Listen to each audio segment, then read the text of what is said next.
Hi hello everyone, welcome to my channel Srishti tutorial for maths. ನಾನು ಈ ದಿನ 8th standard ಗಣಿತ ಪ್ರಕಾಶ್ ವಿಷಯಕ್ಕೆ ಸಂಬಂಧಪಟ್ಟ ಹಾಗೆ ಚಾಪ್ಟರ್ ನಂಬರ್ 4 ಕ್ವಾಡ್ರಿಲ್ಯಾಟರಲ್ಸ್ ಅಂತಕ್ಕಂಥ ಚಾಪ್ಟರಿನ ಫಿಗರ್ ಇಟ್ ಔಟ್ ಕ್ವಶನ್ಸು ಅಂದರೆ ಪೇಜ್ ನಂಬರ್ 107 107ನೇ ಪೇಜಲ್ಲಿ ಬರುವಂತಹ ಫಿಗರ್ ಇಟ್ ಔಟಿನ ಕ್ವಶನ್ಸಿಗೆ ಸೊಲ್ಯೂಷನ್ ಹೇಗೆ ಕಂಡುಹಿಡಿಯೋದು ಅನ್ನೋದನ್ನು ಸಂಬಂಧಪಟ್ಟ ಹಾಗೆ ಈ ಒಂದು ವಿಡಿಯೋದಲ್ಲಿ ನಿಮಗೆ ವಿಶ್ಲೇಷಣೆಯ ಸಮೇತವಾಗಿ ಆನ್ಸರ್ನ ತಿಳಿಸ್ತಾ ಇದ್ದೀನಿ. ಸೊ ದಯವಿಟ್ಟು ಚಾನಲ್ ಇನ್ನೂ ಸಬ್ಸ್ಕ್ರೈಬ್ ಮಾಡಿಲ್ಲ ಅಂದರೆ ಚಾನಲ್ ಸಬ್ಸ್ಕ್ರೈಬ್ ಮಾಡಿ, ಪಕ್ಕದಲ್ಲಿರುವ ಬೆಲ್ ಐಕನ್ ಕ್ಲಿಕ್ ಮಾಡೋದ್ರ ಮೂಲಕ ನೋಟಿಫಿಕೇಶನ್ ಆನ್ ಮಾಡ್ಕೊಳ್ರಿ ಅಂತ ಹೇಳ್ತಾ ಬನ್ನಿ ಕ್ಲಾಸ್ ಶುರು ಮಾಡೋಣ. ಪೇಜ್ ನಂಬರ್ 107ನ figure it out questions.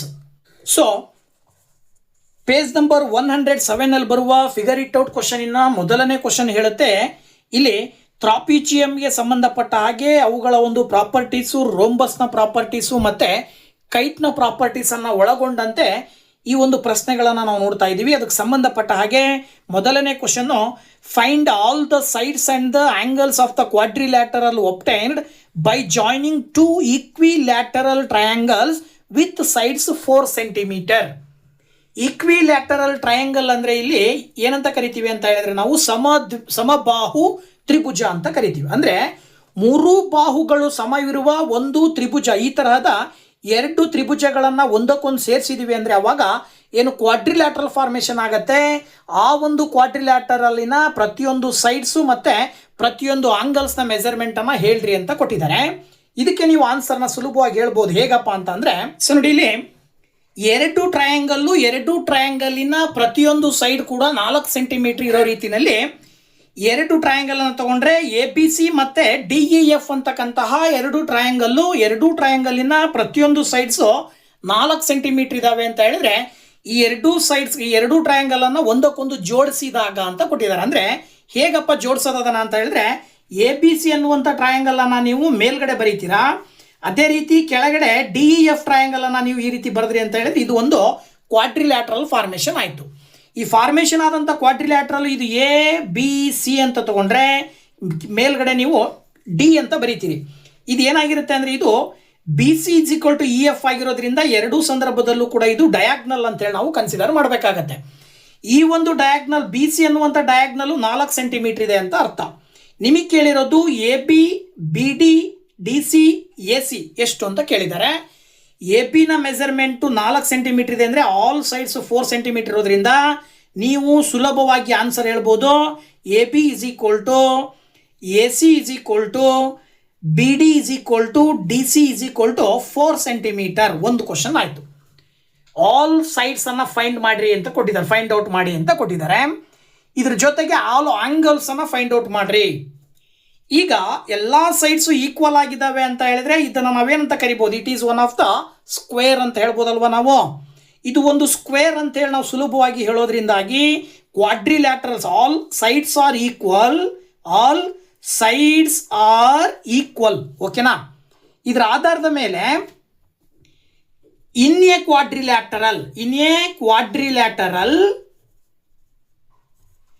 ಕ್ವಾಡ್ರಿಲ್ಯಾಟರಲ್ sum of angles, ಕ್ವಾಡ್ರಿಲ್ಯಾಟರಲ್ನಲ್ಲಿ 4 ಕೋನಗಳ ಮೊತ್ತ ಎಷ್ಟಿರುತ್ತೆ? 360 ಡಿಗ್ರಿ ಇರುತ್ತೆ. ಈ 360 ಡಿಗ್ರಿಯನ್ನು ನೀವು ಡಿವೈಡೆಡ್ ಬೈ 4 ಮಾಡ್ತೀರಾ. ಯಾಕೆ ಅಂದರೆ ಪ್ರತಿ ಸೈಡು ಸೇಮ್ ಇರೋದ್ರಿಂದ ಪ್ರತಿ ಆ್ಯಂಗಲ್ ಕೂಡ ಸೇಮ್ ಇರ್ತವೆ. ಇರುವ 4 ಕೋನಗಳನ್ನು 360ರಿಂದ ಭಾಗಾಕಾರ ಮಾಡಿದರೆ ನಿಮಗೆ 90 ಡಿಗ್ರಿ ಬರುತ್ತೆ. ಸೊ ದೇರ್ ಫೋರ್ ಆಲ್ ನೀವು ಬರಿಬೇಕಾಗತ್ತೆ ಏನಂತೇಳಿ, all angles are equal to 90 degree ಅಂತೇಳಿ ಈ ಒಂದು ಕ್ವಶನಿಗೆ ನೀವು ಆನ್ಸರನ್ನು ಬರೀಬೇಕಾಗತ್ತೆ. All sides are equal, that is 4 centimetre. All angles are equal, that is each angle equal to 90 degree.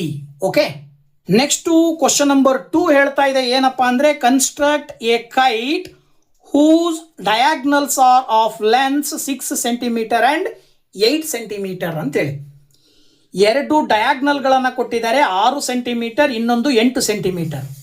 ಹೀಗೆ 6 ಸೆಂಟಿಮೀಟರ್ 8 ಸೆಂಟಿಮೀಟರನ್ನು ಒಳಗೊಂಡಂತಹ ಡಯಾಗ್ನಲನ್ನು ಹೊಂದಿರುವ ಕೈಟನ್ನು ಕನ್ಸ್ಟ್ರಕ್ಟ್ ಮಾಡಿರಿ ಅಂತ ಕೊಟ್ಟಿದ್ದಾರೆ. ಸೊ ಈ ಥರದ ಕೈಟನ್ನು ನೀವು ಕನ್ಸ್ಟ್ರಕ್ಟ್ ಮಾಡೋದು ಹೇಗೆ ಅಂತಕ್ಕಂಥದ್ದನ್ನು ತಿಳಿಸೋದಾದರೆ, ಓಕೆ, ಸೊ ನೀವಿಲ್ಲಿ ಅವರು ಹೇಳಿದ ಹಾಗೆ ಡಯಾಗ್ನಲ್ಸನ್ನು ಕೊಟ್ಟಿದ್ದಾರೆ. ಸೊ ಡಯಾಗ್ನಲ್ಸ್ ಬಂದುಬಿಟ್ಟು ಯಾವ್ಯಾವಪ್ಪ ಅಂದರೆ ಒಂದು 6 ಸೆಂಟಿಮೀಟರ್, ಇನ್ನೊಂದು 8 ಸೆಂಟಿಮೀಟರ್ ಅಂತಿದೆ. ಇದನ್ನು ಬಳಸ್ಕೊಂಡು ನೀವು ಕೈಟ್ ಫಾರ್ಮೇಷನ್ ಮಾಡಿರಿ ಅಂತ ಕೊಟ್ಟಿರೋದ್ರಿಂದ ಈಗ ನೀವು ಮೊದಲನೇದಾಗಿ ಡಯಾಗ್ನಲ್ 6 ಸೆಂಟಿಮೀಟರ್ ಡಯಾಗ್ನಲ್ ಅನ್ನು ಒಂದು ಹಾರಿಜಾಂಟಲ್ ಆಗಿ ಲೈನನ್ನು ಹಾಕೋದ್ರ ಮೂಲಕ ನೀವು 6 ಸೆಂಟಿಮೀಟರ್ನ ತಗೊಳ್ರಿ. ನೋಡಿ, ಇಲ್ಲಿ 6 ಸೆಂಟಿಮೀಟರ್ ಲೈನ್ ಹಾಕಿದ್ರಿ ಅಂದರೆ 0ದಿಂದ ಸ್ಟಾರ್ಟ್ ಮಾಡಿ 6 ಸೆಂಟಿಮೀಟರ್ ತನಕ ಲೈನನ್ನು ಹಾಕ್ಕೊಂಡು ಇದಕ್ಕೆ ನೀವು ಎರಡಕ್ಕೂ ಒಂದು ಹೆಸರನ್ನು ಕೊಡ್ಬೋದು. ನೀವು ಏನಾದರೂ ಏನಂತ ಕೊಡೋಣ ಅಂತ ಹೇಳಿದ್ರೆ AC ಅಂತ ನೀವು ಹೆಸರು ಕೊಟ್ರಿ ಅಂತ ಹೇಳಿದ್ರೆ, ನೆಕ್ಸ್ಟ್ ಇನ್ನೊಂದು diagonal 8 centimetre. We know that the angles between the diagonals is equal to 90 degree. ಅಂದರೆ the diagonals are perpendicular to each other ಅಂತೇಳಿ ಕೈಟ್ನ ಒಂದು ಪ್ರಾಪರ್ಟಿ ಬರುತ್ತೆ. ಇದರ ಆಧಾರದ ಮೇಲೆ AC ಗೆ ಪರ್ಪೆಂಡಿಕ್ಯುಲರ್ ಆಗಿ ಒಂದು ಲೈನ್ ಹಾಕಬೇಕು. ಅದರ ಮೆಜರ್ಮೆಂಟು 8 ಸೆಂಟಿಮೀಟರ್ ಇರಬೇಕು. ಓಕೆ, ಅದರ ಆಧಾರದ ಮೇಲೆ ನೀವು ಹೇಗೆ ಕಂಡುಹಿಡಿಯೋದು, ಪರ್ಪೆಂಡಿಕ್ಯುಲರ್ ಲೈನನ್ನು ಮಾರ್ಕ್ ಮಾಡೋದು ಹೇಗೆ, AC ಮಿಡ್ ಪಾಯಿಂಟ್ ತೊಗೊಳ್ಳೋದು ಹೇಗೆ ಅಂತ ನೋಡೋದಾದರೆ, AC ಮಿಡ್ ಪಾಯಿಂಟ್ ಹೇಗೆ ಬರುತ್ತಪ್ಪ ಅಂತ ಹೇಳಿದ್ರೆ, ನೀವು ಡಿವೈಡರನ್ನು ತಗೊಂಡು AC ಗಿಂತ ಅರ್ಧಕ್ಕಿಂತ ಜಾಸ್ತಿ ತಗೊಂಡು ಆ ಒಂದು ಅರ್ಧಕ್ಕಿಂತ ಜಾಸ್ತಿಯನ್ನು ನೀವು ಮೇಲೊಂದು ಆರ್ಕು ಕೆಳಗಡೆ ಒಂದು ಆರ್ಕು ಈ ರೀತಿಯಲ್ಲಿ ಆರ್ಕನ್ನು ಕಟ್ ಮಾಡ್ಕೊಳ್ಬೇಕು. ಹಾಗೆಯೇ ಈ ಕಡೆ C ಪಾಯಿಂಟಲ್ಲಿ ಇಟ್ಕೊಂಡು ಮತ್ತೆ ಅದೇ ಆರ್ಕನ್ನು ಮತ್ತೊಂದು ಬಾರಿ ಈ ರೀತಿ ಕಟ್ ಮಾಡಬೇಕು. ಹೀಗೆ ಕಟ್ ಮಾಡಿದ ನಂತರದಲ್ಲಿ ಆ ಎರಡು ಆರ್ಕ್ಗಳನ್ನು ನೀವು ಜಾಯಿನ್ ಮಾಡಿದಾಗ ನಿಮಗೆ AC ಮಿಡ್ ಪಾಯಿಂಟ್ ಸಿಗುತ್ತೆ. ನೋಡಿ, ಇಲ್ಲಿ ಈ ರೀತಿ ನೀವು ಜಾಯಿನ್ ಮಾಡಿದ್ರಿ ಅಂದರೆ ಇಲ್ಲಿ AC ಮಿಡ್ ಪಾಯಿಂಟ್ ಸಿಗುತ್ತೆ. ಇದು AC ಮಿಡ್ ಪಾಯಿಂಟ್ ಅಂದರೆ ಇದು ಈ ಪಾಯಿಂಟ್ ಏನಾಗಿರುತ್ತೆ ಅಂದರೆ ಎರಡು ಡಯಾಗ್ನಲ್ಸ್ಗಳು ಇಂಟರ್ಸೆಕ್ಟ್ ಆಗಿರುವ ಜಾಗ ಆಗಿರುತ್ತೆ. ಇದರ ಜೊತೆಗೆ ಇದನ್ನು ನೀವು 8 ಸೆಂಟಿಮೀಟರ್ ತಗೋಬೇಕಂದ್ರೆ 8ರ ಅರ್ಧ ಮೇಲ್ಗಡೆ 4 ಸೆಂಟಿಮೀಟ್ರು, ಕೆಳಗಡೆ 4 ಸೆಂಟಿಮೀಟ್ರು. ಸೊ ಆ ರೀತಿಯಲ್ಲಿ ಎಕ್ಸಾಕ್ಟಾಗಿ ನೀವು ಮಿಡ್ಲಲ್ಲಿ 4 ಸೆಂಟಿಮೀಟ್ರಿಗೆ ತೊಗೊಂಡು ಮೇಲ್ಗಡೆ ಒಂದು 0 ಸೆಂಟಿಮೀಟ್ರಿಗೆ ಮಾರ್ಕ್ ಮಾಡ್ಕೊಳ್ರಿ. ಈ ಕಡೆ ಇಲ್ಲಿ ನಿಮಗೆ 8ಕ್ಕೆ ಮಾರ್ಕ್ ಮಾಡಿದ್ರಿ ಅಂತ ಹೇಳಿದ್ರೆ ಈ ಪಾಯಿಂಟು ಮೇಲ್ಗಡೆ 4 ಸೆಂಟಿಮೀಟರ್ ಇರುತ್ತೆ, ಕೆಳಗಡೆ 4 ಸೆಂಟಿಮೀಟರ್ ಇರುತ್ತೆ. ಓಕೆನಾ? ಸೊ ಈ ಎರಡೂ ಈ ಪಾಯಿಂಟ್ಗಳಿಗೆ ನೀವು ಇದಕ್ಕೆ B ಅಂತ ಹೆಸರು ಕೊಡ್ರಿ, ಇದಕ್ಕೆ D ಅಂತ ಹೆಸರು ಕೊಟ್ಬಿಟ್ಟು ಈಗ ನೀವೇನು ಮಾಡಬೇಕು ಅಂದರೆ AD ಜಾಯಿನ್ ಮಾಡಬೇಕು. ಈ ರೀತಿ ಎಕ್ಸಾಕ್ಟ್ ಪಾಯಿಂಟಲ್ಲಿ ಇಟ್ಕೊಂಡು AD ಜಾಯಿನ್ ಮಾಡಿರಿ. ಅದೇ ರೀತಿ ಈ ಕಡೆ D ಮತ್ತು C ಪಾಯಿಂಟನ್ನು ಇಟ್ಕೊಂಡು DC ಜಾಯಿನ್ ಮಾಡಿರಿ. ಜೊತೆಗೆ B ಮತ್ತು C ಜಾಯಿನ್ ಮಾಡಿ. ಹಾಗೆಯೇ ಈ ಕಡೆ A ಆ್ಯಂಡ್ B ಜಾಯಿನ್ ಮಾಡಿದ್ರಿ ಅಂತ ಹೇಳಿದ್ರೆ ಇಲ್ಲಿ ನಿಮಗೆ ಒಂದು ಕೈಟ್ ಫಾರ್ಮೇಷನ್ ಆಗುತ್ತೆ. ಸೊ ಈ ಕೈಟಿನಲ್ಲಿ ಎರಡು ಡಯಾಗ್ನಲ್ಸು, ಒಂದು 6 ಸೆಂಟಿಮೀಟರ್ ಡಯಾಗ್ನಲನ್ನು ಹೊಂದಿದ್ರೆ ಇನ್ನೊಂದು 8 ಸೆಂಟಿಮೀಟರ್ ಡಯಾಗ್ನಲನ್ನು ಹೊಂದಿರುವಂಥ ಒಂದು ಕೈಟ್ ಫಾರ್ಮೇಷನ್ ಆಯಿತು. That is ABCD. Okay, next ಮುಂದಿನ ಕ್ವಶನ್, ಥರ್ಡ್ ಕ್ವಶನ್ ಹೇಳುತ್ತೆ, ಕೆಳಗಡೆ ಎರಡು ಡಯಾಗ್ರಾಮ್ ಕೊಟ್ಟಿದ್ದಾರೆ, ಇವೆರಡೂ ಕೂಡ ಟ್ರಾಪಿಜಿಯಂ ಅಂತ ಅವ್ರು ಹೇಳ್ತಾ ಇದ್ದಾರೆ. Find the remaining angles in the following trapezium. ಈ ಟ್ರಾಪಿಜಿಯಂ ಅಲ್ಲಿ ಬರುವ ಉಳಿದ ಕೋನಗಳನ್ನು ಕಂಡುಹಿಡಿಯಿರಿ. ಇಲ್ಲಿ ಒಂದು ಕೋನ 135 ಕೊಟ್ಟಿದ್ದಾರೆ, ಈ ಕಡೆ 105 ಕೊಟ್ಟಿದ್ದಾರೆ. ಇಲ್ಲಿ ಒಂದು ಕೋನ 100 ಡಿಗ್ರಿ ಕೊಟ್ಟಿದ್ದಾರೆ. ಅಂದರೆ ಈ ಒಂದು ಟ್ರಾಪಿಜಿಯಂನಲ್ಲಿ ಮೇಲಿರುವ ಎರಡು ಕೋನಗಳನ್ನು ಕಂಡುಹಿಡಿಬೇಕು, ಈ ಟ್ರಾಪಿಜಿಯಂನಲ್ಲಿ 3 ಕೋನಗಳನ್ನು ಕಂಡುಹಿಡಿಬೇಕು. ಸೊ ಇಲ್ಲಿ ಏನು ಮಾಡಿದ್ದಾರೆ ಅಂತ ಹೇಳಿದ್ರೆ ವೆರಿ ಸಿಂಪಲ್, ಈ ಒಂದು ಸೈಡು ಪ್ಯಾರಲಲ್ ಆಗಿದೆ ಅಂತ ತೋರಿಸಿದ್ದಾರೆ. ಇಲ್ಲಿ ಈ ಸೈಡ್ ಪ್ಯಾರಲಲ್ ಜೊತೆಗೆ ಈ ಸೈಡು ಅಂದರೆ ಇವೆರಡು ಲೈನು ಏನಾಗಿದ್ದಾವೆ, ಈಕ್ವಲ್ ಇದ್ದಾವೆ. ಇದರ ಆಧಾರದ ಮೇಲೆ ನೀವು ಹೇಗೆ ಕಂಡುಹಿಡಿಯೋದು ಅಂತೇಳಿ ಒಂದೊಂದಾಗಿ ನೋಡ್ತಾ ಹೋಗೋಣ. ಸೊ ನೋಡಿ, ಇಲ್ಲಿ ಮೊದಲನೇ ಒಂದು ಟ್ರಾಪಿಜಿಯಂ ಅನ್ನು ನೀವು ABCD ಅಂತ ನೀವು ಹೆಸರು ತಗೊಳ್ರಿ.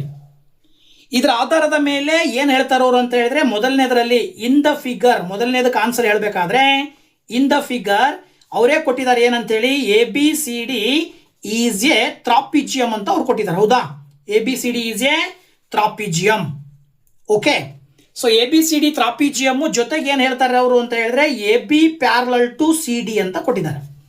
AB ಪ್ಯಾರಲಲ್ ಟು CD ಆಗಿದೆ ಅಂತ ಹೇಳಿದ್ರೆ ಇದರ ಅರ್ಥ, ಈಗ ನಾವು ಸಪೋಸ್ ಈ ಒಂದು ABCDನಲ್ಲಿ ನಾವು ಕಂಡುಹಿಡಿಬೇಕಾಗಿರೋದು ಇದನ್ನು ತಗೊಂಡ್ರೆ ಆಂಗಲ್ ADCನ ಕಂಡುಹಿಡಿಬೇಕು ಅಂತ ಹೇಳಿದ್ರೆ ಆಂಗಲ್ ADC ಏನಾಗಿರುತ್ತಪ್ಪ ಅಂದರೆ ಈ ಎರಡು ಕೋನಗಳ ಮೊತ್ತ 180 ಡಿಗ್ರಿ ಇರುತ್ತೆ. ಏನಿದ್ರ ಅರ್ಥ ಅಂದರೆ sum of the adjacent angles is equal to 180 degree ಅನ್ನೋದು ಟ್ರಾಪಿಜಿಯಂನ ಪ್ರಾಪರ್ಟಿ. ಇದರ ಆಧಾರದ ಮೇಲೆ ಇದು ಯಾವಾಗ ಸಿಗುತ್ತೆ ಅಂದರೆ 180ರಲ್ಲಿ 135 ಕಳೆದ್ಬಿಟ್ರೆ ಸಿಗ್ಬಿಡುತ್ತೆ.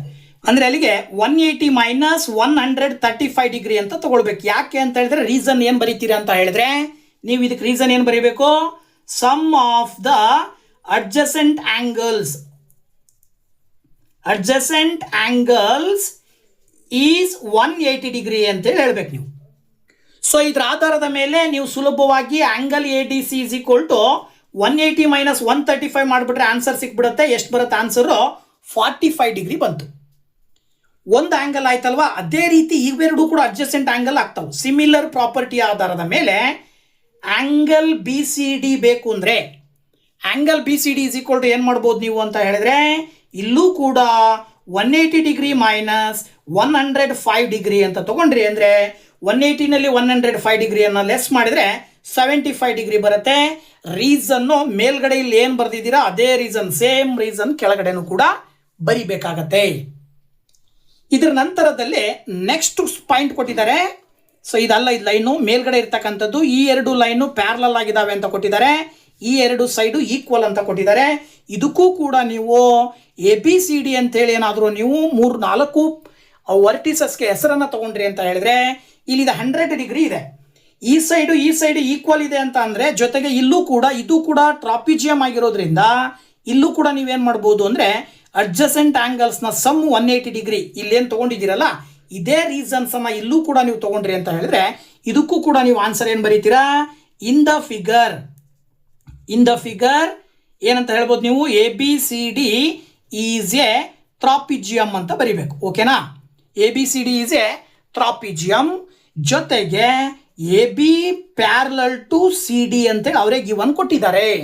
ಸೊ ದಟ್ ನೀವು ಬರಿಬೇಕಾಗತ್ತೆ ಏನು, ಈ ಆಂಗಲ್ ಅನ್ನು ತಗೊಳ್ಳೋದಾದ್ರೆ ಆಂಗಲ್ ಡಿ ಎ ಬಿ, ಯಾವ ಆಂಗಲ್ ಬೇಕು ನಿಮಗೆ, angle D A B is equal to, angle D A B ಎಷ್ಟಿರುತ್ತೆ, 180 ಡಿಗ್ರಿನಲ್ಲಿ ಪಕ್ಕದಲ್ಲಿರುವ ಕೋನ 100 ಡಿಗ್ರಿಯನ್ನು ಕಳೆದಾಗ ಸಿಕ್ಬಿಡುತ್ತೆ ನಿಮಗೆ. ಎಷ್ಟು, 80 ಡಿಗ್ರಿ. ರೀಸನ್ ಇದಕ್ಕೆ ಇಲ್ಲೇನು ಬರೆದಿದ್ದೀರಲ್ಲ, sum of the adjacent angles is 180 degree ಅನ್ನುವಂಥ ಕಾರಣದಿಂದಾಗಿ ಆಂಗಲ್ ಡಿ ಎ ಬಿ ಬಂದ್ಬಿಟ್ಟು 80 ಡಿಗ್ರಿ ಬರುತ್ತೆ. ಇದು 80 ಡಿಗ್ರಿ ಬಂದಿದೆ ಅಂದರೆ ಈಗ ಇವೆರಡನ್ನ ಕನ್ಸಿಡರ್ ಮಾಡಿ ಈಗ ನೀವು ಇದಕ್ಕೂ ಕೂಡ ಏನು ಹೇಳ್ಬೋದು, angle A B C is equal to ಏನು ಮಾಡ್ತೀರಾ, 180 ಡಿಗ್ರಿನಲ್ಲಿ ಈ 80 ಡಿಗ್ರಿನ ಕಳಿಬಹುದು. ದಟ್ ಈಸ್ ಈಕ್ವಲ್ ಟು ಏನು ಬರುತ್ತೆ ನಿಮಗೆ 100 ಡಿಗ್ರಿ ಬರುತ್ತೆ. ಇನ್ನೂ ಒಂದು ರೀತಿಯಲ್ಲಿ ಹೇಳ್ಬೋದು ನೀವು, ಹೇಗೆ ಅಂತ ಹೇಳಿದ್ರೆ ಇನ್ನೊಂದು ಪ್ರಾಪರ್ಟಿ ಏನು ಹೇಳುತ್ತೆ, these two angles are opposite angles so that the opposite angles are equal, so that ಇದು 100 ಡಿಗ್ರಿ ಇದೆ ಅಂದರೆ ಇದು ಕೂಡ 100 ಡಿಗ್ರಿ ಇರುತ್ತೆ. ಇದರ ಆಧಾರದ ಮೇಲೆ ಇದನ್ನು ಕೂಡ ನೀವು ಕಂಡುಹಿಡಿಯ ಅಗತ್ಯತೆ ಇಲ್ಲ. ಇವೆರಡು ಕೂಡ ನೀವಿಲ್ಲಿ ಬರಿಬೋದು ಏನಂತೇಳಿ, ಆಂಗಲ್ ಡಿ ಎ ಬಿ ಬೇಕಲ್ವ ನಿಮಗೆ, sorry angle D A B is equal to angle D C B that is equal to 80 degree. So angle D C ಬಿನೂ ಕೂಡ ಸಿಕ್ಬಿಡ್ತು 80 ಡಿಗ್ರಿ. ಸೊ ಇದು 100 ಡಿಗ್ರಿ ಆಯಿತು, ಇದು 80 ಡಿಗ್ರಿ ಆಯಿತು. ಸೊ ರೀಸನ್ ಏನು ಬರಿಬೋದು ನೀವು, ಆಪೋಸಿಟ್ ಆಂಗಲ್ಸ್ ಆರ್ ಈಕ್ವಲ್. ಓಕೆನಾ, ಆಪೋಸಿಟ್ ಆಂಗಲ್ಸ್ ಆರ್ ಈಕ್ವಲ್ ಅನ್ನೋದ್ರ ಆಧಾರದ ಮೇಲೆ ನೀವು ಸುಲಭವಾಗಿ ಅದಕ್ಕೆ ಆನ್ಸರನ್ನು ಬರಿಬಹುದು. ಓಕೆನಾ, ಇದಾದ ನಂತರದಲ್ಲಿ 4th ಕ್ವಶನ್ ಹೇಳುತ್ತೆ, draw a Venn diagram showing the set of parallelograms, kites, rhombuses, rectangles and squares, then answer the following questions ಅಂತ ಕೊಟ್ಟಿದ್ದಾರೆ. ವೆನ್ ಡಯಾಗ್ರಾಮ್ ಅಲ್ಲಿ ಪ್ಯಾರಲೋಗ್ರಾಮು, ಕೈಟು, ರೋಂಬಸ್ಸು, ರೆಕ್ಟ್ಯಾಂಗಲ್ಸು ಮತ್ತು ಸ್ಕ್ವೇರ್ಸ್ ಎಲ್ಲೆಲ್ಲಿ ಬರ್ತವೆ ಅನ್ನೋದನ್ನು ತೋರಿಸ್ರಿ ಅಂತ ಕೊಟ್ಟಿದ್ದಾರೆ. ಇದ್ರ ಜೊತೆಗೆ ಕೆಳಗಡೆ 3 ಕ್ವಶನ್ ಇದೆ. ಮೊದಲನೇ ಕ್ವಶನ್ ಬಂದ್ಬಿಟ್ಟು, what is the quadrilateral that is both a kite and a parallelogram. Kite ಮತ್ತು ಪ್ಯಾರಲೋಗ್ರಾಮ್ ಎರಡಕ್ಕೂ ಅಪ್ಲೈ ಆಗುವಂತಹ ಕ್ವಾಡ್ರಿಲ್ಯಾಟರಲ್ ಯಾವುದು ಅಂತ. ಅಂದರೆ ಆ ಒಂದು ಕ್ವಾಡ್ರಿಲ್ಯಾಟ್ರಲನ್ನು ನಾವು ಕೈಟಲ್ಲೂ ಹೇಳ್ಬೋದು, ಪ್ಯಾರಲೋಗ್ರಾಮಲ್ಲೂ ಹೇಳ್ಬೋದು. ಅಂದರೆ ಅದರ ಅರ್ಥ ಕೈಟಿನ ಪ್ರಾಪರ್ಟಿ ಮತ್ತು ಪ್ಯಾರಲೋಗ್ರಾಮಿನ ಪ್ರಾಪರ್ಟಿ ಎರಡೂ ಪ್ರಾಪರ್ಟಿಗಳನ್ನು ಒಳಗೊಂಡಂತಹ ಒಂದು ಕ್ವಾಡ್ರಿಲ್ಯಾಟ್ರಲ್ ಯಾವುದು ಅಂತ ಕ್ವಶನ್. ಸೊ ಇದಕ್ಕೆ ನೀವು ಆನ್ಸರ್ ಏನು ಬರೀಬೋದು ಅಂದರೆ ರೋಂಬಸ್ ಅಂತ ಬರೀಬೋದು. ಯಾಕೆ ಅಂತ ಹೇಳ್ತೀನಿ ನಾನು. ಇದಾದ ನಂತರ 2ನೇ question, can there be a quadrilateral that is both a kite and rectangle. ಯಾವುದಾದ್ರೂ ಒಂದು ಕ್ವಾಡ್ರಿಲ್ಯಾಟ್ರಲ್ ಇದೆಯಾ, ಆ ಒಂದು ಕ್ವಾಡ್ರಿಲ್ಯಾಟ್ರಲ್ಗೆ ಕೈಟ್ ಮತ್ತು ರೆಕ್ಟ್ಯಾಂಗಲಿನ ಪ್ರಾಪರ್ಟಿ ಹೊಂದಿರಬೇಕು. ಅಂಥದ್ದು ಯಾವುದಾದ್ರೂ ಇದೆಯಾ ಅಂದರೆ ಇದಕ್ಕೆ ನೀವು ಎಸ್ ಅಂತ ಬರೀತೀರಾ. ಅದು ಆನ್ಸರ್ ಯಾವುದಾಗಿರುತ್ತೆ ಅಂದರೆ ರೆಕ್ಟ್ಯಾಂಗಲ್. ಯಾವುದಕ್ಕೆ, 2ನೇದಕ್ಕೆ. ಹಾಗೆ 3ನೇದು, is every kite a rhombus. ಎಲ್ಲ ಕೈಟ್ಗಳು ರೋಂಬಸ್ ಅಂತ ಹೇಳಲಿಕ್ಕಾಗತ್ತಾ? ಆ್ಯಕ್ಚುಲಿ ಇದಕ್ಕೆ ನೋ ಅಂತ ಹೇಳಬೇಕಾಗತ್ತೆ. If not, what is the correct relationship between these 2 types of quadrilaterals ಅಂತ ಕೊಟ್ಟಿದ್ದಾರೆ. ಸೊ ಈ ಎಲ್ಲ ಕ್ವಶನ್ಸ್ಗಳಿಗೂ ಕೂಡ ನಾನು ಈಗ ಮತ್ತೊಂದು ಬಾರಿ ಆನ್ಸರ್ನ ಹೇಳ್ತಾ ಹೋಗ್ತೀನಿ. ನೋಡೋದಾದರೆ ಓಕೆ ನೋಡಿ, ಇಲ್ಲಿ ರೋಂಬಸ್ಸು, ಕೈಟು ಮತ್ತು ಪ್ಯಾರಲೋಗ್ರಾಮು, ಟ್ರಾಪಿಜಿಯಮ್ಗೆ ಸಂಬಂಧಪಟ್ಟ ಹಾಗೆ ನೀವೇನಾದರೂ ಒಂದು ಇದು ವೆನ್ ಡಯಾಗ್ರಾಮನ್ನು ಹಾಕ್ರಿ ಅಂತ ಹೇಳಿದ್ರೆ ಈ ರೀತಿಯಲ್ಲಿ ವೆನ್ ಡಯಾಗ್ರಾಮನ್ನು ಹಾಕ್ಬೋದು ನಾವು. ಹೇಗಪ್ಪ ಅಂತ ಹೇಳಿದ್ರೆ ಇಲ್ಲಿ ಮೊದಲನೇದಾಗಿ ಟ್ರಾಪಿಜಿಯಂ ಬರುತ್ತೆ. ಟ್ರಾಪಿಜಿಯಮಿನ ಪ್ರಾಪರ್ಟೀಸನ್ನೇ ಹೊಂದಿರುವಂಥ ಪ್ಯಾರಲೋಗ್ರಾಮ್ ಅದ್ರ ಒಳಗಡೆ ಬರುತ್ತೆ. ಪ್ಯಾರಲೋಗ್ರಾಮಿನ ಪ್ರಾಪರ್ಟಿಯನ್ನೇ ಹೊಂದಿರುವಂಥ ಮತ್ತೊಂದು ಸ್ಪೆಷಲ್ ಕ್ವಾಡ್ರಿಲ್ಯಾಟ್ರಲ್ಲು ರೆಕ್ಟ್ಯಾಂಗಲ್ ಬರುತ್ತೆ. ಓಕೆನಾ? ಈ ಕಡೆ ಕೈಟ್ ಬರುತ್ತೆ. ಈ ಕೈಟು ಮತ್ತೆ ಇನ್ನೊಂದು ರೆಕ್ಟ್ಯಾಂಗಲ್ನ ಒಳಗಡೆ ಏನು ಬರುತ್ತೆ, ಮತ್ತೊಂದು ಸ್ಕ್ವೇರ್. ಅಂದರೆ ರೆಕ್ಟ್ಯಾಂಗಲನ್ನು ಕೆಲವು ಬಾರಿ ಸ್ಕ್ವೇರ್ ಅಂತ ಹೇಳಿ ಕೂಡ ಕರಿತೀವಿ, ಕೈಟನ್ನು ಕೂಡ ಕೆಲವು ಬಾರಿ ಸ್ಕ್ವೇರ್ ಅಂತ ಕರಿತೀವಿ. ಅಂದರೆ ಸ್ಕ್ವೇರ್ ಅಂತಕ್ಕಂಥದ್ದು ಕೈಟ್ ಮತ್ತು ರೆಕ್ಟ್ಯಾಂಗಲ್ನ ಪ್ರಾಪರ್ಟಿಯನ್ನು ಹೊಂದಿರುತ್ತೆ. ಅದೇ ರೀತಿಯಲ್ಲಿ ಇವೆರಡೂ ಕೂಡ ಪ್ಯಾರಲೋಗ್ರಾಮಿನ ಪ್ರಾಪರ್ಟಿಯನ್ನು ಮೂರು ಕೂಡ ಹೊಂದಿರ್ತವೆ. ಯಾವ್ಯಾವು? Kite, rectangle, square. ಟ್ರಾಪಿಜಿಯಮು ಹೊರಗಡೆ ಇರುತ್ತೆ, ಟ್ರಾಪಿಜಿಯಂನ ಒಳಗಡೆ ಇರುವಂಥ ಟೈಪ್ಸ್ ಇವೆಲ್ಲ. ಓಕೆನಾ? ಟ್ರಾಪಿಜಿಯಂಗೂ ಕೈಟ್ಗೂ ಮಾತ್ರ ಡಿಫ್ರೆನ್ಸ್ ಇರ್ತಕ್ಕಂಥದ್ದನ್ನು ನಾವು ನೋಡ್ತೀವಿ. ಸೊ ನಿಮಗೆ ವೆನ್ ಡಯಾಗ್ರಾಮನ್ನು ಹಾಕ್ರಿ ಅಂತ ಹೇಳಿದಾರಲ್ವಾ, ಸೊ ಈ ರೀತಿಯಲ್ಲಿ ನೀವು ವೆನ್ ಡಯಾಗ್ರಾಮನ್ನು ಹಾಕಬೇಕಾಗತ್ತೆ. ಇದ್ರ ನಂತರದಲ್ಲಿ ನಿಮಗೆ ಅಲ್ಲಿ ಕೇಳಿರುವ ಕ್ವಶನ್, ಮೊದಲನೇ ಕ್ವಶನ್ ಏನು ಅಂದರೆ, what is the quadrilateral that is both a kite and a parallelogram. Kite ಮತ್ತು ಪ್ಯಾರಲೋಗ್ರಾಮ್ ಎರಡರಲ್ಲೂ ಇರ್ತಕ್ಕಂಥದ್ದು ಯಾವುದು? ರೋಂಬಸ್ ಅಂತ ಹೇಳ್ತೀರಿ ನೀವು. ಇದು ರೋಂಬಸ್ ಇಲ್ಲಿದೆಯಲ್ವಾ, ಇದು ರೋಂಬಸ್. ಓಕೆ, ಯಾಕಪ್ಪ ಅಂತ ಹೇಳಿದ್ರೆ ಕಾರಣ ಏನು ಅಂದರೆ ಇಟ್ ಸ್ಯಾಟಿಸ್ಫೈಸ್ ಬೋತ್ ಡೆಫಿನೇಷನ್. ಅಂದರೆ ಎರಡರ ಡೆಫಿನೇಷನ್ ಅನ್ನು ಸ್ಯಾಟಿಸ್ಫೈ ಮಾಡುತ್ತದೆ. ಅಂದರೆ ಕೈಟಿನ ಲಕ್ಷಣಗಳು ಕೂಡ ಇದ್ದಾವೆ, ಪ್ಯಾರಲೋಗ್ರಾಮಿನ ಲಕ್ಷಣಗಳು ಕೂಡ ರೋಂಬಸ್ಸಿಗೆ ಇದಾವೆ. ಇನ್ನು second question, can there be a quadrilateral that is both a kite and a rectangle. Kite ಮತ್ತು ರೆಕ್ಟ್ಯಾಂಗಲ್ ಎರಡೂ ತರಹದ ಲಕ್ಷಣವನ್ನು ಹೊಂದಿರುವ ಕ್ವಾಡ್ರಿಲ್ಯಾಟ್ರಲ್ ಯಾವುದಾದ್ರೂ ಇದೆಯಾ ಅಂದರೆ ಎಸ್ ಅಂತ ಹೇಳ್ತೀರಿ. ಯಾವುದಂದ್ರೆ ಅದು ರೆಕ್ಟ್ಯಾಂಗಲ್. ಯಾಕಪ್ಪ ಅಂದರೆ with all sides equal becomes a square which is both kite and a rectangle. Okay, ಇದಾದ ನಂತರದಲ್ಲಿ ಥರ್ಡ್ ಕ್ವಶನ್ ಹೇಳುತ್ತೆ ಏನು, is every kite a rhombus ಅಂತ ಕೊಟ್ಟಿದ್ದಾರೆ. ಯಾವುದಾದ್ರೂ ಒಂದು ಕೈಟು ರೋಂಬಸ್ ಅಲ್ಲಿ ಇರುತ್ತಾ ಅಂಥೇಳಿ, ಎಲ್ಲ ರೋಂಬಸ್ಸು ಕೂಡ ಕೈಟ್ ಆಗಿರ್ತಾವ ಅಂತೇಳಿ ಕ್ವಶನ್. ಅಲ್ಲಿ ಸ್ಟೇಟ್ಮೆಂಟ್ ನಾವು ಹೇಳೋದಾದ್ರೆ ಏನು ಹೇಳಬೇಕಾಗತ್ತೆ ಅಂದರೆ, ಕೆಲವೊಂದು ಕೈಟ್ಗಳು ರೋಂಬಸ್ ಆಗಿರ್ತವೆ ಅಥವಾ ಕೆಲವೊಂದು ರೋಂಬಸ್ಗಳನ್ನು ನಾವು ಕೈಟಿಗೆ ಹೇಳ್ಬೋದು. ಆದರೆ ಇಲ್ಲಿ ಎಲ್ಲವೂ ಇರ್ತಾವ ಅಂತ ಕೊಟ್ಟಿದ್ದಾರೆ. ಸೊ ಅದಕ್ಕೆ ನೀವು ಆನ್ಸರು ನೋ ಅಂತ ಬರೀಬೇಕಾಗತ್ತೆ. ರೀಸನ್ ಏನು ಬರೀತೀರಿ ಅಂತ ಹೇಳಿದ್ರೆ, every rhombus is a kite but not every kite is a rhombus. ಎಲ್ಲ ರೋಂಬಸ್ಗಳನ್ನು ನಾವು ಕೈಟ್ ಅಂತ ಹೇಳ್ಬೋದು, ಆದರೆ ಎಲ್ಲ ಕೈಟ್ಗಳನ್ನು ನಾವು ರೋಂಬಸ್ ಅಂತ ಹೇಳಲಿಕ್ಕೆ ಸಾಧ್ಯ ಇಲ್ಲ. So a rhombus is a special type of kite where all four sides are equal. Okay, so ಈ ಥರದ ಕಾರಣಗಳನ್ನು ನೀವು 4ನೇ ಕ್ವಶನ್ಗೆ ಆನ್ಸರ್ ಆಗಿ ಹೇಳಬೇಕಾಗತ್ತೆ. ಸೊ ಈ ಒಂದು ಫಿಗರ್ ಇಟ್ ಔಟ್ಗೆ ಸಂಬಂಧಪಟ್ಟ ಹಾಗೆ ಈ ವಿಡಿಯೋದಲ್ಲಿ ಕೊನೆಯದಾಗಿ ಇದೊಂದು ಕ್ವಶನ್ ನೋಡೋಣ. 5ನೇ question, if pair and rods, ಇಲ್ಲಿ ಕೊಟ್ಟಂತ ಎರಡು ರೆಕ್ಟ್ಯಾಂಗಲ್ಗಳು are two rectangles, find angle IOD ಅಂತ ಕೊಟ್ಟಿದ್ದಾರೆ. IOD ಅಂದರೆ ಯಾವುದು? ಈ ಆಂಗಲ್ ಅನ್ನು ಕಂಡುಹಿಡಿಯಬೇಕು. ಪೇರ್ PAIR ಅನ್ನೋದು ಒಂದು ರೆಕ್ಟ್ಯಾಂಗಲ್ಲು, ರಾಡ್ಸ್ ಅಂತ ಹೇಳಿದ್ರೆ RODS ಅನ್ನೋದು ಒಂದು ರೆಕ್ಟ್ಯಾಂಗಲ್. ಆದರೆ ಈ ಆಂಗಲ್ ಅನ್ನು ಕಂಡುಹಿಡಿ, ತುಂಬಾ ಸುಲಭವಾಗಿ ಆಂಗಲ್ನ ಕಂಡುಹಿಡಿಬಹುದು. ಹೇಗೆ ಅಂತ ನಾನು ತಿಳಿಸ್ಕೊಡ್ತೀನಿ. ಈಗ ವಿ ನೋ ದಟ್ ಅವ್ರು ಕೊಟ್ಟಿದ್ದಾರೆ, ಇದು 5 ಸೆಂಟಿಮೀಟರ್ ಅಂತ ಕೊಟ್ಟಿದ್ದಾರೆ, ಇದು ಕೂಡ 5 ಸೆಂಟಿಮೀಟರ್. ಅಂದರೆ ಅಲ್ಲಿಗೆ ಇದು 5 ಸೆಂಟಿಮೀಟರ್ ಇದೆ ಅಂದರೆ ಈ ಆಪೋಸಿಟ್ ಸೈಡ್ಸು ಕೂಡ 5 ಸೆಂಟಿಮೀಟರ್ ಇರ್ತಾವೆ. ಅದೆಲ್ಲ ಬೇಡ ನಮಗೆ ಬೇಕಾಗಿರೋದು ಏನು ಅಂದರೆ, ಈ ಆಂಗಲ್ ಬೇಕು ಅಂದರೆ we know that in a rectangle all angles equal to 90 degree, right? ಎಲ್ಲ ಕೋನಗಳು ಏನಾಗಿರ್ತವೆ? 90 ಡಿಗ್ರಿ. ಅದ್ರ ಪ್ರಕಾರ ಇದು ಕೂಡ 90 ಡಿಗ್ರಿ ಇರುತ್ತೆ. ಸೊ ಇದು 90 ಡಿಗ್ರಿ ಇರುತ್ತೆ ಅಂದರೆ ಇದು ಆಲ್ರೆಡಿ 30 ಡಿಗ್ರಿ ಕೊಟ್ಟಿದ್ದಾರೆ ಅಂದರೆ ಈ ಆಂಗಲ್ ಎಷ್ಟಿರುತ್ತೆ? 60 ಡಿಗ್ರಿ ಇರುತ್ತೆ. ಓಕೆ, ಸೊ ಇದರ ಆಧಾರದ ಮೇಲೆ ಇದನ್ನು ಫೈಂಡ್ ಔಟ್ ಮಾಡಬೇಕಾದ್ರೆ ಸ್ಟೆಪ್ ಬೈ ಸ್ಟೆಪ್ ಏನು ಹೇಳ್ಬೋದು ನೋಡಿ. ನಾವು ಇಲ್ಲಿ in the figure PAIR is A rectangle, so that ನಾವು ಇಲ್ಲಿ ಏನು ಹೇಳ್ಬೋದು ಅಂತ ಹೇಳಿದ್ರೆ ಆಂಗಲ್ ROI ಅನ್ನು ತಗೊಳ್ಳೋಣ. ಆಂಗಲ್ ROI ಈ ಕೋನವನ್ನು ಕನ್ಸಿಡರ್ ಮಾಡೋಣ. ಈ ಕೋನಕ್ಕೆ ಸಮ ಯಾವುದಿರುತ್ತೆ ಅನ್ನೋದನ್ನು ನೋಡೋದಾದ್ರೆ, ಈ ಕೋನವನ್ನು ನೋಡಿದಾಗ ನೋಡಿ, ಇದು 90 ಡಿಗ್ರಿ ಇತ್ತು, ಇದು 30 ಡಿಗ್ರಿ ಬಂತು, ಇದು 90 ಡಿಗ್ರಿ ಇದೆ ಅಂದರೆ ಇದು ಎಷ್ಟಿರುತ್ತೆ? ಆಕ್ಚುಲಿ ಇದು 60 ಡಿಗ್ರಿ ಇರುತ್ತೆ. ಯಾಕೆ ಅಂತ ಹೇಳಿದ್ರೆ ಇದು ಒಂದು ಟ್ರಯಾಂಗಲ್. ಈ ಟ್ರಯಾಂಗಲ್ನಲ್ಲಿ ಈ ಆಂಗಲ್ 90 ಡಿಗ್ರಿ ಇದೆ, 30 ಡಿಗ್ರಿ ಇದೆ ಅಂದರೆ ಇನ್ನು ಉಳಿದಿರೋದು ಇದು 60 ಡಿಗ್ರಿ ಇರುತ್ತೆ. ಮೂರು ಕೂಡಿದ್ರೆ 180 ಡಿಗ್ರಿ ಬರಬೇಕು. ಇದರ ಆಧಾರದ ಮೇಲೆ ನಾವು ಹೇಳ್ಬೋದು ಏನಂತ ಹೇಳಿದ್ರೆ angle ROI is equal to 180 degree ಅಂದರೆ ಇದು ತ್ರಿಭುಜದ ಮೂರು ಕೋನಗಳ ಮೊತ್ತ. ಈ ಮೂರು ಕೋನಗಳ ಮೊತ್ತದಲ್ಲಿ 90 + 30 ನೀವು ಲೆಸ್ ಮಾಡಬೇಕಲ್ವಾ? 90 + 30 ಲೆಸ್ ಮಾಡಿಬಿಟ್ರಿ ಅಂತ ಹೇಳಿದ್ರೆ ನಿಮಗೆ ಎಷ್ಟು ಸಿಗುತ್ತಪ್ಪ? ಇಲ್ಲಿ 90 + 30 ಮಾಡಿದ್ರೆ ನೀವು 120 ಡಿಗ್ರಿ ಅಂತ ತಗೊಳ್ತೀರ ಅಲ್ವಾ? 120 degree that is equal to answer ಏನು ಬಂದ್ಬಿಡುತ್ತೆ ಅಂದರೆ 180ನಲ್ಲಿ 120 ಕಳೆದ್ರಿ ಅಂದರೆ 60 ಡಿಗ್ರಿ ಬರುತ್ತೆ. ಇದಕ್ಕೆ ನೀವು ರೀಸನ್ ಏನು ಬರೀಬೇಕಾಗತ್ತೆ ಅಂತ ಹೇಳಿದ್ರೆ ಏನಂತ ಬರೀಬೇಕಾಗತ್ತೆ, sum of the angles of a triangle ಅಂತ ಬರೀಬೇಕಾಗತ್ತೆ ಈಸ್ 180 ಡಿಗ್ರಿ. ಇದು ರೀಸನ್ ನಿಮಗೆ ಗೊತ್ತಿರಬೇಕು. ಇದರ ಆಧಾರದ ಮೇಲೆ ಆಂಗಲ್ ROI ನ ಬೆಲೆ ಸಿಕ್ಬಿಡ್ತು, 60 ಡಿಗ್ರಿ ಸಿಕ್ತು. ಈ ಕೋನ ಎಷ್ಟಿತ್ತೆ, 60 ಡಿಗ್ರಿ ಇರುತ್ತೆ. ಇದನ್ನು ಬಳಸ್ಕೊಂಡು ಈಗ RODS ಅಂತಕ್ಕಂಥದ್ದು ಕೂಡ ರೆಕ್ಟ್ಯಾಂಗಲ್ ಅಂದಮೇಲೆ all angles equal to 90 degree. So ಇದು ಕೂಡ 90 ಡಿಗ್ರಿ. ಇದಿಷ್ಟು 90 ಡಿಗ್ರಿ, ಇದರಲ್ಲಿ ಇದು 60 ಡಿಗ್ರಿ ಇದೆ ಅಂದರೆ ಇದೆಷ್ಟಿರುತ್ತೆ ಅಲ್ವಾ? ವೆರಿ ಸಿಂಪಲ್, 30 ಡಿಗ್ರಿ ಅಂತ ಡೈರೆಕ್ಟ್ ಆನ್ಸರ್ಸ್ ಹೇಳ್ಬಿಡ್ಬೋದು ನೀವು. ಇಲ್ಲಿ ನೀವು ಮೊದಲನೇದಾಗಿ ROD ಅನ್ನು ನಾವು 90 ಡಿಗ್ರಿ ಅಂತ ತಗೊಳ್ಳೋಣ. ಆಂಗಲ್ ROD ಅನ್ನು ಇಲ್ಲಿ ಆಕ್ಚುಲ್ ಆಗಿ ಏನಂತ ಬರಿಬೋದು ನೋಡ್ರಿ, angle ROD is equal to 90 degree ಅಂತ ತಗೊಂಡು ಆಂಗಲ್ ROD ನಲ್ಲಿ ಎರಡು ಕೋನಗಳು ಬರ್ತವೆ. ಯಾವ್ದ್ಯಾವುದು? ROI. Okay, angle ROI plus ಇನ್ನೊಂದು IOD, angle IOD. Okay, angle IOD ಇವನ್ನ ಕೂಡಿದಾಗ 90 ಡಿಗ್ರಿ ಬರುತ್ತೆ.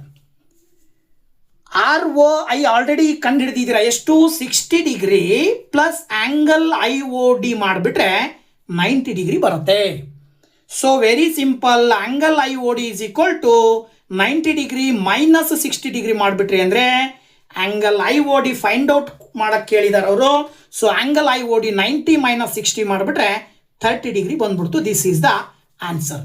5ನೇ ಕ್ವಶನ್ಗೆ ನೀವು ಕಂಡುಹಿಡಿಬೇಕಾಗಿರುವ ಆನ್ಸರೇ 30 ಡಿಗ್ರಿ ಅಂತೇಳಿ ಸುಲಭವಾಗಿ ನೀವು ಇದಕ್ಕೆ ಆನ್ಸರನ್ನು ಹೇಳ್ತೀರಾ. ಓಕೆ, ಸೊ ಈ ಒಂದು ವಿಡಿಯೋದಲ್ಲಿ ಪೇಜ್ ನಂಬರ್ 107ನಲ್ಲಿ ಬರುವ ಫಿಗರ್ ಇಟ್ ಔಟಿನ ಕ್ವಶನ್ಸು ಸುಮಾರು 5 ಪ್ರಶ್ನೆಗಳನ್ನು ಈ ವಿಡಿಯೋದಲ್ಲಿ ತಿಳಿಸ್ಕೊಟ್ಟಿದ್ದೀನಿ. ಮುಂದುವರಿದು ಇನ್ನೂ ಇದೇ ಒಂದು ಫಿಗರ್ ಇಟ್ ಔಟಿನ ಮುಂದಿನ ಕ್ವಶನ್ಸ್ ಸಾಕಷ್ಟಿದ್ದಾವೆ. ಸೊ ಆ ಒಂದು ಕ್ವಶನ್ಸ್ ಇನ್ನೂ 6 ಪ್ರಶ್ನೆಗಳಿದ್ದಾವೆ. 6 ಪ್ರಶ್ನೆಗಳನ್ನು ನೆಕ್ಸ್ಟ್ ವಿಡಿಯೋದಲ್ಲಿ ನಿಮ್ಮ ಜೊತೆ ಹಂಚ್ಕೊಳ್ತೀನಿ. ಅಲ್ಲಿ ತನಕ ವೆಯ್ಟ್ ಮಾಡ್ತಾ ಇರಿ ಅಂತ ಹೇಳ್ತಾ, ವಿಡಿಯೋ ಇಷ್ಟ ಆದರೆ ಲೈಕ್ ಮಾಡಿ, ಶೇರ್ ಮಾಡಿ, ಹಾಗೆ ಕಮೆಂಟ್ ಮಾಡಿ. ಜೊತೆಗೆ ಸಬ್ಸ್ಕ್ರೈಬ್ ಮಾಡಿಲ್ಲ ಅಂದರೆ ಇನ್ನೂ ಚಾನಲ್ ಸಬ್ಸ್ಕ್ರೈಬ್ ಮಾಡ್ಕೊಳ್ಳೋದನ್ನು ಮರಿಬೇಡಿ ಅಂತ ಹೇಳ್ತಾ, once again thank you very much. Bye bye.